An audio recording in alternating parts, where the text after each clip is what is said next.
Okay, in previous videos, we've looked at the structure of a website where when you create new divs, you indent them inward so that your code is a lot more organized, like my one here. So you can see these curves here.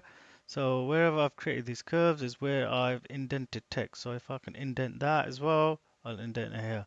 Now, another thing that is good practice when creating websites is comments. So putting comments in your documentation. So if anyone else was to look at your website, or they will know what each part is and what they can do, or any instructions you may want to give to someone. Not only that, it's beneficial to yourself as well, because when you create a website later on, just to give yourself a reminder, you may put comments in so you understand your code as well. So putting comments in will be ignored by the browser, so it will not appear on your screen, but it will appear in your document. So the way to do comments is, let's just say over here I wanted to put a comment in.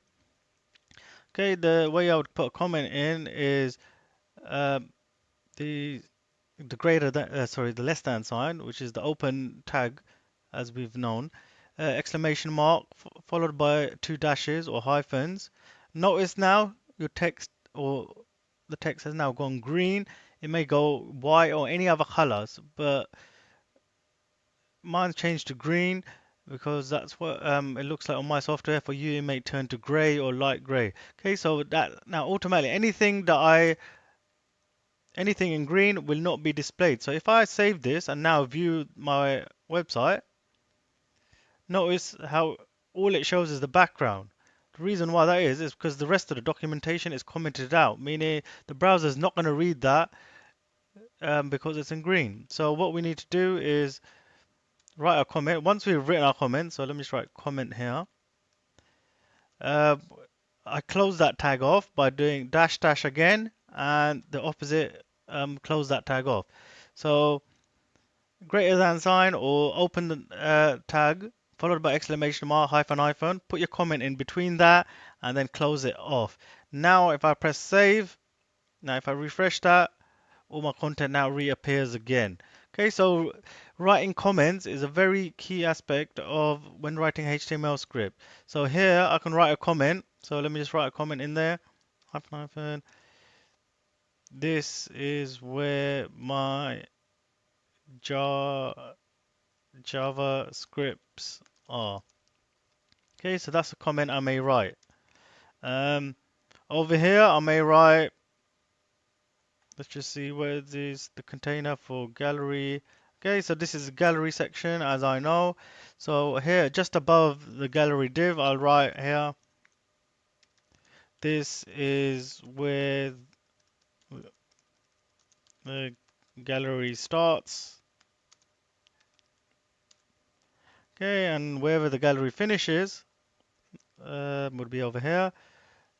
Then I can write another comment. So this is where the gallery finishes. Okay, so hyphen there. Oops, didn't do the dashes there. So that's another comment. So I can do one straight after that as well. Put one here. This is where the videos start.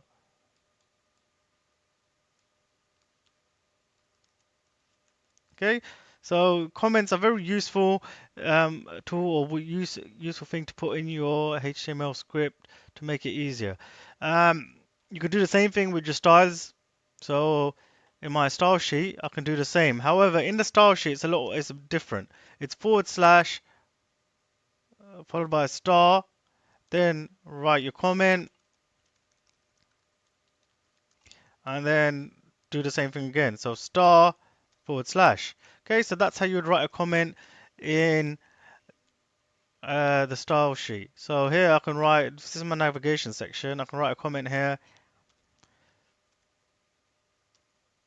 These are all the properties for the navigation bar. Okay, so I can write that comment here and I can close that off by doing the star forward slash. So comments, okay, it's a very useful thing to do. It won't be read. It makes it easier for someone else to understand your website, and it also makes it easier for you to remember things later on when creating your website.